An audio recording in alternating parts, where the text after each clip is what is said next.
Good afternoon, everyone. Welcome. I am going to be introducing the Digital Open Textbooks for Development project and reporting on some of our progress so far.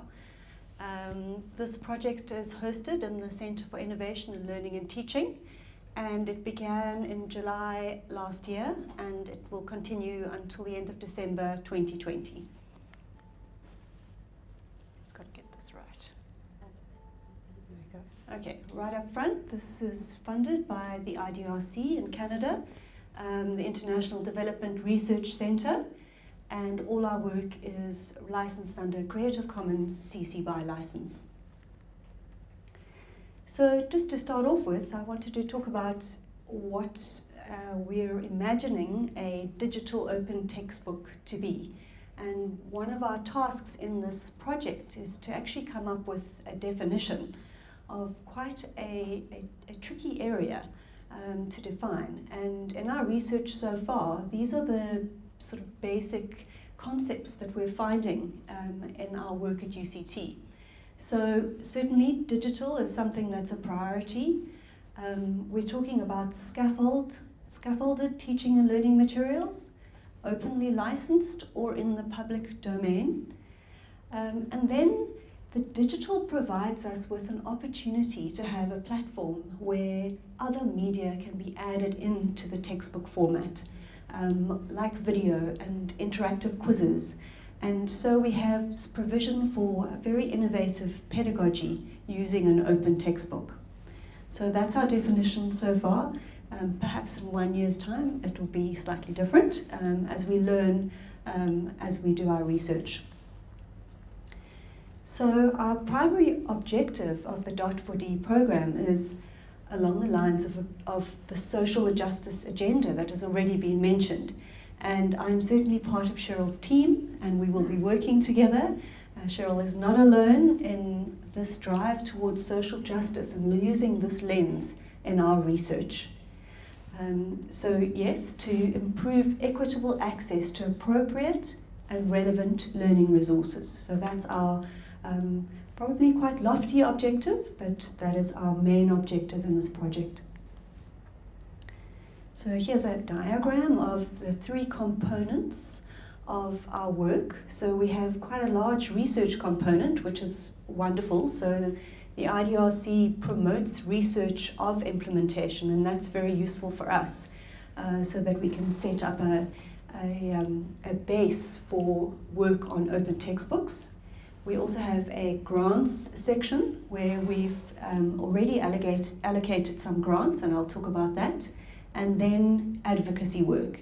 And as you can see from the diagram, these three components fit together and inform each other. It's not a linear thing, they're all moving together. So, as we said earlier, in South Africa, in our higher education context, textbooks are seen as a social justice issue. And the VC spoke about this, and Cheryl spoke about this, but our emphasis is on the challenges of access and representation. So when we set our proposal out to the IDRC, they were particularly passionate that this be our agenda. They believed that this was the way to approach open textbooks. Open textbooks are used overseas quite extensively, but not with this particular lens. And so for the IDRC, this was particularly exciting that we were going to really research this idea of social justice and transformation of the curriculum. So we are busy developing a conceptual and theoretical framework together with Cheryl and my other colleagues. And we are going to use this particular framework to analyze the data that we find in this project. And we are going to be looking at UCT textbooks, models of textbook provision that exist already. We're going to be doing in-depth case studies, and I'll talk about these in a moment. And to analyze this and come up with a really good, strong conceptual framework, we felt that this is going to help our work going forward to really establish what's happening at the University of Cape Town. And we're doing something a little bit different. So yes, we're using the work of Nancy Fraser, and Cheryl very clearly outlined her 3 dimensions: economic, cultural and political. But we're very interested in also looking at an intersectional lens, which we will be positioning in her cultural dimension.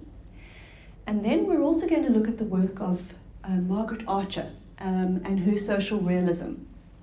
So I know this is quite heavily theoretical for a Wednesday afternoon, but we're hoping that this conceptual framework is going to make a very, very strong case of research from the Global South, and really extend our reach in those critical, thorny conversations that we have with people when we go to conferences overseas, and we like to kind of shake things up.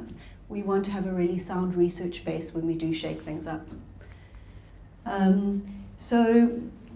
I won't go into this in too much detail now because I don't have that much time, but we're using the strengths of both of these theorists to be able to explain how open textbook work has happened at UCT so far, and very specifically around Nancy Fraser's agenda, but also kind of at the bottom here, this idea of agency that comes very strongly from Margaret Archer.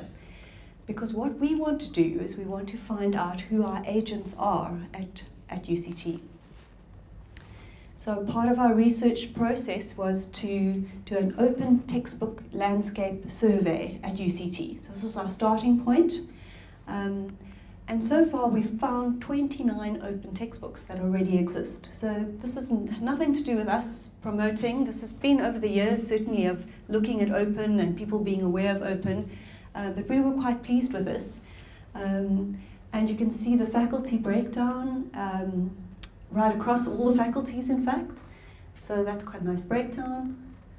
And then recently we sent out a call for grants. And the idea with this was we had a limited pot of money to give educators to be able to create open textbooks or adapt existing textbooks and localize them. And we were very pleased to receive 17 proposals, all excellent proposals. Unfortunately, our money was limited, so we couldn't give money to all 17 of those proposals. But we have 9 accepted proposals. And we had to set out very strict criteria for these grants because there was so much competition and so many good proposals. And these are just some of them, and when you read through this list, you can see how our emphasis is on curriculum transformation. So we looked for things like localizing of an existing textbook, writing a new textbook for our local context. Multilingualism has been discussed a few times here already. We were especially interested in projects that were looking at translating existing textbooks. The inclusion of student voice was also a priority when we selected these grants. Are students involved in the creation of content or editors of that content? We also looked at how authors were collaborating. So there was a very long list of criteria before people could actually get accepted to this. And in addition, sustainability, pedagogical innovation, technological innovation. So we really did quite a rigorous job of choosing those 9 grantees. And then just very briefly, just to run through who they are, and as the project progresses, we will be talking more about these grantees, but we have 3 from science, mathematics, chemistry and ontology engineering. We have 2 in health science, orthopedic surgery and general surgery.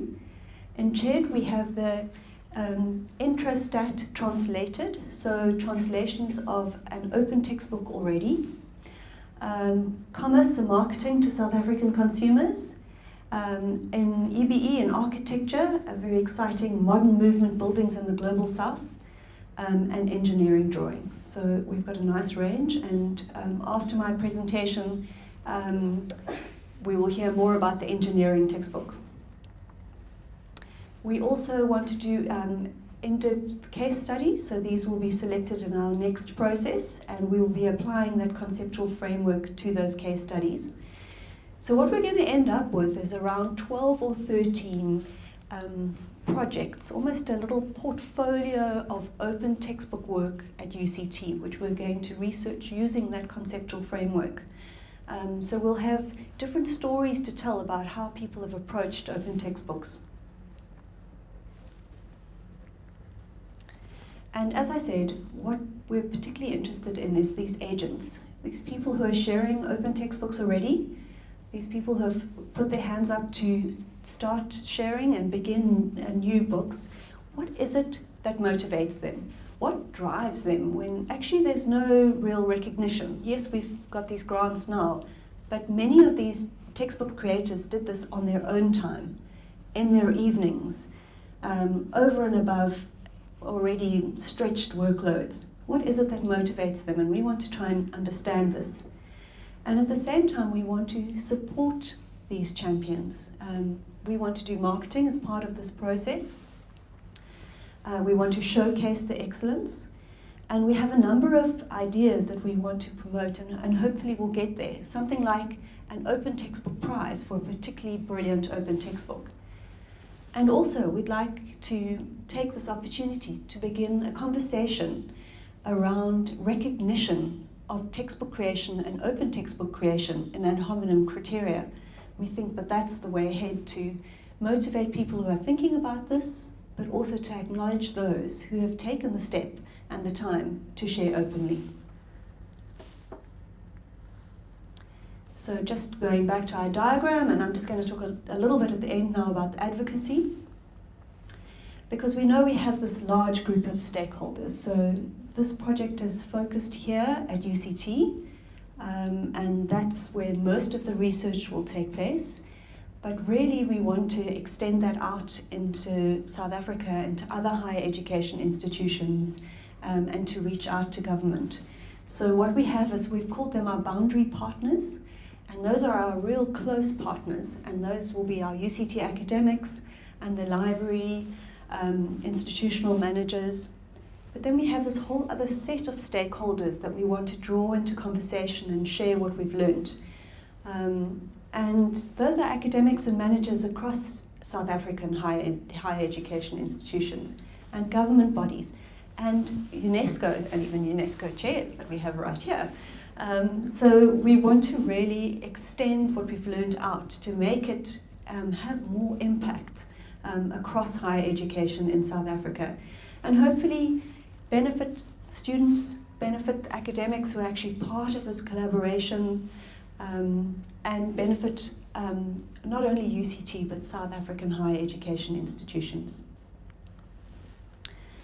And so this is my final slide, and I'd like you to contemplate the importance of sharing our knowledge across the world, and why this is so important, why we need to localize, why we need to share our expertise, and make it openly available so that everybody can access it.